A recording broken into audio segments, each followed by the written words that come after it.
guys, how are you all? I hope so you are doing well.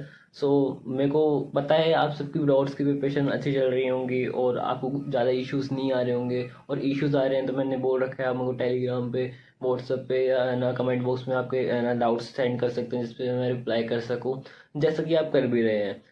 आप लोगों ने thumbnail तो वैसे देख भी लिया होगा कि जो मोस्ट इम्पोर्टेंट टॉपिक्स हैं वो बताने हैं मुझे, जो कि आपके बोर्ड्स एग्जाम में 90% चांसेस रहते हैं कि वो ही टॉपिक्स ना क्वेश्चंस आते हैं। तो वैसे क्या बात है सर, क्या बात है सर, क्या बात, ये बात है। अरे सर क्या बात। तो वैसे आप सबको है ना पूरा सिलेबस करना है, नो डाउट, बट फिर भी जो एग्जाम टाइम के लिए आप कौन से टॉपिक्स पर खुद का ज़्यादा टाइम ही स्पेंड कर सकते हो वो वाला मैं सारे टॉपिक्स आपको बता देता हूँ। तो आप सब खुद की नोटबुक में वो सारे चैप्टर वाइज इंपॉर्टेंट टॉपिक लिख लीजिए, या आप बुक के अंदर वो जो भी आपके इंपॉर्टेंट टॉपिक्स है जो मैं बताऊँगा अभी, उन पर आप जो स्टार मार्क्स वगैरह करते हैं, जो बेसिकली चांद सितारे लगाते हैं, वो आप लगा सकते हैं। स्टार्ट करते हैं अपन बीएसटी के चैप्टर फर्स्ट से। तो बेसिकली चैप्टर फर्स्ट अपना है nature and significance of management, management वाला चैप्टर है। तो बेसिकली इसके अंदर से बहुत क्वेश्चंस आते हैं, सिंपल चैप्टर भी है। तो पहला तो यही होता है कि डेफिनेशन ऑफ मैनेजमेंट और इसके फीचर्स क्या होते हैं, तो पहला तो ये हो गया। सेकंड टॉपिक इसके अंदर इंपॉर्टेंट रहता है इफेक्टिवनेस और इफिशिएंट का है ना कंसेप्ट जो आता है, इसके बेसिस पर केस स्टडी वगैरह भी आ जाती है, तो ये भी देख लेना। और मैनेजमेंट के जो ऑब्जेक्टिव होते हैं, सोशल ऑब्जेक्टिव, पर्सनल ऑब्जेक्टिव, ये भी आपको अच्छे से करने हैं। Level of management, top level, middle level, lower level, इनकी रेस्पॉन्सिबिलिटी, इनकी ड्यूटीज़ क्या होती है, वो भी आपको अच्छे से करना है। और कोऑर्डिनेशन वाला कंसेप्ट वेरी वेरी इंपॉर्टेंट है, यहाँ से केस स्टडी आती है। तो चैप्टर फर्स्ट में सिर्फ आपको इतना सा करना है।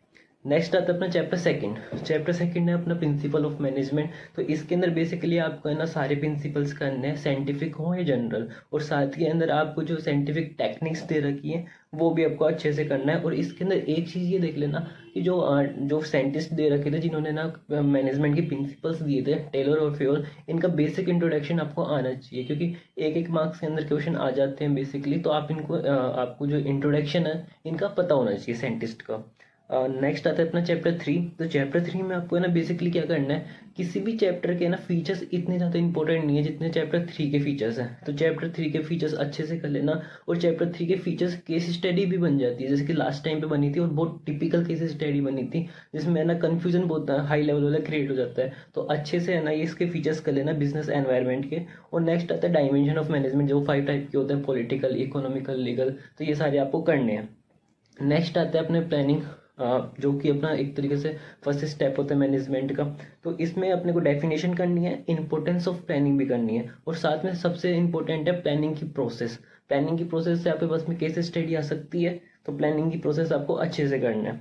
टाइप ऑफ प्लान्स करने हैं, सिंगल वाले होते हैं, जो स्टैंडिंग प्लान्स होते हैं, ये सारे आपको अच्छे से करने हैं। नेक्स्ट आता है आपका चैप्टर नंबर 5। चैप्टर नंबर 5 में आता है अपना ऑर्गेनाइजिंग। प्लानिंग के बाद में ऑर्गेनाइजिंग होती है, तो ऑर्गेनाइजिंग के अंदर प्रोसेस इंपॉर्टेंट है, तो प्रोसेस ऑफ ऑर्गेनाइजिंग अच्छे से करना है। और फिर इसमें टाइप ऑफ ऑर्गेनाइजेशनल स्ट्रक्चर भी करना है अपने को अच्छे से, formal, informal structure, formal and informal organization भी करना है। साथ में एलिमेंट ऑफ डेलीगेशन भी करना है, ठीक है, एलिमेंट ऑफ डेलीगेशन भी करना है मेरे को। और नेक्स्ट अपना रहता है सेंट्रलाइजेशन, डिसेंट्रलाइजेशन, ये भी बहुत इंपॉर्टेंट है। तो चैप्टर 5 के अंदर आपको बेसिकली ये करना है। एंड चैप्टर नंबर 6 आता है, जो कि अपना कौन सा चैप्टर नंबर 6 अपना स्टाफिंग का। तो स्टाफिंग के अंदर बेसिकली इंपॉर्टेंट रहता है प्रोसेस। प्रोसेस तो सबके इंपॉर्टेंट है, तो प्रोसेस तो आप किसी का भी लेफ्ट मत करना, प्रोसेस अच्छे से करना। तो प्रोसेस कर लेना, और रिक्रूटमेंट का सोर्सेज कर लेना, जो कि इंटरनल और एक्सटर्नल होते हैं, और इसके जो है ना टाइप्स होते हैं अंदर वाले, वो भी आपको अच्छे से करना है। सिलेक्शन का प्रोसेस अच्छे से करना है। मेथड ऑफ ट्रेनिंग है, वो भी आपको अच्छे से करना है, जिसके अंदर है ना ऑन द जॉब ट्रेनिंग आ जाता है, ऑफ द जॉब ट्रेनिंग आ जाता है, वेस्टिबल आ जाता है, अप्रेंटिसशिप आता है, ये सारे आपको अच्छे से करने हैं। नेक्स्ट आता है chapter number 7। Chapter number 7 it means directing वाला, जो कि सेकेंड लास्ट स्टेप होता है मैनेजमेंट का। तो इसके अंदर आपको फीचर्स अच्छे से करने हैं डायरेक्टिंग के। एलिमेंट्स ऑफ डायरेक्टिंग अच्छे से करना है, जिसके अंदर कम्युनिकेशन, लीडरशिप वगैरह आते हैं। और मैस्लो की नीड ऑफ हिरार्ची थ्योरी है, जिसमें 5 पॉइंट आते हैं, तो वो भी आपको अच्छे से करना है। Financial and non financial incentives भी आपको करने हैं। टाइप ऑफ लीडरशिप स्टाइल भी करनी है, और इसमें ऑटोक्रेटिक वगैरह आते हैं। और barriers of A communication very very important, case study आएगी यहाँ से, मतलब मोस्टली चांसेस रहते हैं। और इफेक्टिव जो कम्युनिकेशन होता है वो इफेक्टिव कैसे बनाए, वो भी हमारे पास में आएगा। ये वाला टॉपिक है इम्प्रूविंग द कम्युनिकेशन इफेक्टिवनेस। तो प्लीज़ ये वाले टॉपिक भी आप लेफ्ट मत करना डायरेक्टिंग वाले चैप्टर में से। चैप्टर नंबर 8 जो कि अब एक तरीके से बोलते हैं कि लास्ट स्टेप होता है मैनेजमेंट का, तो वो वाला टॉपिक है, चैप्टर का नाम है कंट्रोलिंग। तो कंट्रोलिंग के अंदर सबसे पहले तो ये आ जाएगा कि relation between planning and controlling, तो ये वाला टॉपिक आपको अच्छे से करना है। फिर कंट्रोलिंग का प्रोसेस अच्छे से करना है। फिर टेक्निक ऑफ एनालिसिस डेविएशन, इसमें ना केस स्टडी आती है जिसमें ना क्रिटिकल पॉइंट ऑफ कंट्रोल भी होता है और एक मैनेजमेंट बाय एक्सेप्शन भी होता है, तो ये आप कर सकते हैं। फिर आपने बीएसटी का सेकंड पार्ट स्टार्ट हो जाता है, पार्ट बी, जिसमें चैप्टर नंबर 9 से स्टार्ट होता है फाइनेंशियल मैनेजमेंट। बहुत अच्छा चैप्टर है। इसमें सबसे पहले तो ये करना है अपने को ऑब्जेक्टिव क्या होता है फाइनेंशियल मैनेजमेंट का। फिर नेक्स्ट आता है टाइप ऑफ फाइनेंशियल डिसीजन, जिसके अंदर बेसिकली 3 टाइप ऑफ के डिसीजन आ जाता है, फाइनेंसिंग, इन्वेस्टमेंट और एक डिविडेंड डिसीजन होता है, ठीक है। और इसके अंदर से एक 2 कंसेप्ट है वो बिल्कुल भी मिस नहीं करने, वो बहुत इंपॉर्टेंट कंसेप्ट है। First is capital structure, second is financial leverage, जिसको अपन ट्रेडिंग ऑन इक्विटी भी बोलते हैं। तो ये बहुत इंपॉर्टेंट कंसेप्ट है, इनको बिल्कुल भी मिस कर मत करना।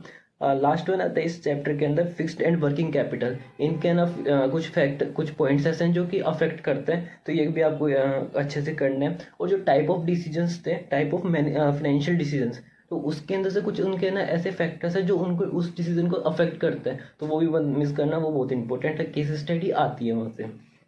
तो चैप्टर 9 के अंदर आपको इतना करना है। चैप्टर 10 आता है जो कि आता है फाइनेंशियल मार्केट। बेसिकली कुछ स्टूडेंट्स को ये लगता है ये थोड़ा सा टिपिकल रहता है, टेक्निकल चैप्टर है, बट फिर भी आपको ये करना पड़ेगा क्योंकि ये इंपॉर्टेंट रहता है। तो बेसिकली इसके अंदर आपको ना मीनिंग पता होना चाहिए मनी एंड कैपिटल मार्केट का, प्राइमरी एंड सेकेंडरी मार्केट का मीनिंग पता होना चाहिए, ट्रेडिंग प्रोसीजर पता होना चाहिए, ये वेरी इंपॉर्टेंट है, क्वेश्चन आ सकता है।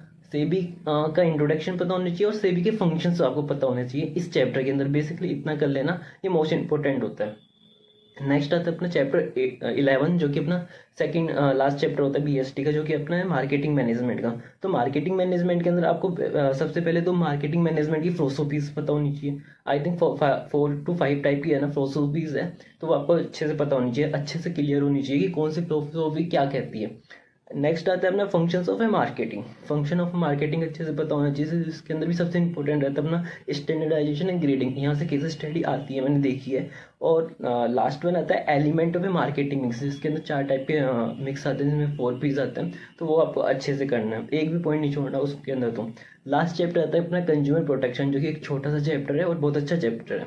तो इसके अंदर आपको है ना बेसिक इंट्रोडक्शन पता होना चाहिए, जिसमें से 1 मार्क्स के शॉर्ट क्वेश्चन आ सकते हैं, like date of a formation act वगैरह वगैरह, ठीक है। और नेक्स्ट आता है आपका कंज्यूमर राइट्स। कंज्यूमर राइट्स पता होना चाहिए, बहुत इंपॉर्टेंट है। कंज्यूमर रेस्पॉन्सिबिलिटीज पता होनी चाहिए, हु कैन फाइल कंप्लेंट और नॉट, कि कौन है ना फाइल कर सकता है, किसके अगेंस्ट कर सकता है, ये आपको पता होनी चाहिए। रिड्रेसल एजेंसीज क्या है हमारी, मतलब कि कोई भी कंज्यूमर को कोई केस करना है किसी के भी रिगार्डिंग, तो वो कहाँ पर कर सकता है, ये भी आपको पता होना चाहिए। Role of consumer organization and NGO, ये भी पता होना चाहिए। और जो कंज्यूमर प्रोटेक्शन एक्ट था वो एक था 1986 का, फिर उसके अंदर रिफॉर्म्स आए, अमेंडमेंट्स आए, तो वो 2019 के अंदर दोबारा चेंज हुआ था। तो इन दोनों के बीच के डिफरेंसेस क्या आते हैं वो भी आपको अच्छे से क्लियर होना चाहिए। तो बेसिकली आपको सारे चैप्टर के हर एक टॉपिक करना है, बट एग्जाम टाइम पे आप ये सारे चैप्टर्स पे आप कुछ ज़्यादा टाइम दें, इनके क्वेश्चन प्रैक्टिस अच्छे से करेंगे, तो बेसिकली आपको 90% क्वेश्चन इन वाले टॉपिक से मिल जाएंगे, मैक्सिमम पॉसिबिलिटी रहती है। तो ये सारे टॉपिक आपको अच्छे से करने हैं एग्जाम टाइम पर। और फिर भी कोई डाउट रहता है आपको इन चैप्टर से रिलेटेड कि बीएसटी में, अकाउंटेंसी में, इकोनॉमिक्स में, तो मैंने पहले ही बोल रहा है, आप मेरे को कमेंट बॉक्स में आपके डाउट सेंड कर सकते हो, टेलीग्राम पे शेयर कर सकते हो, I will definitely give you reply. So आप सब अच्छे से प्रिपरेशन करिए और अपने को 100/100 स्कोर करना है। आपने फिर भी स्ट्रेटेजी वाली वीडियो नहीं देखी तो प्लीज़ एक बार स्ट्रेटेजी वाली वीडियो देख लेना मेरे चैनल पे, 100/100 वाली, आपको उससे बहुत ज़्यादा हेल्प मिलेगी कि आपको इन पर्टिकुलर सब्जेक्ट में किस तरीके की स्ट्रेटेजी को फॉलो करना है 100/100 स्कोर करने के लिए। और कुछ भी डाउट हो तो आई एम विथ यू। सो खुद का मोटिवेशन कम मत होने देना, एग्ज़ाम बहुत पास में है, सो अच्छे से प्रिपेयर करो। 1% भी कहीं पे भी लगे कि कमी रह रही है तो प्लीज़ उस पर काम करके उसको है ना इरेज करो उस कमी को, और उसी कमी को खुद की है ना मेरिट बना लो। कैसे बनाओगे? मेहनत करके। जैसा कि मैंने अभी बताया कि आपको ये सारे मोस्ट इंपोर्टेंट टॉपिक हैं चैप्टर वाइज बीएसटी के, तो वैसे ही आपको यदि अकाउंटेंसी के अंदर और इकोनॉमिक्स के अंदर यदि चाहिए हो कि कौन से ज़्यादा टॉपिक इंपॉर्टेंट है चैप्टर वाइज, जो कि एग्जाम टाइम पे मैक्सिमम क्वेश्चन उन टॉपिक से अराइज होते हैं, तो आप सब मेरे को कमेंट बॉक्स में बता सकते हैं। आई will definitely make a video on this topic also. So thank you.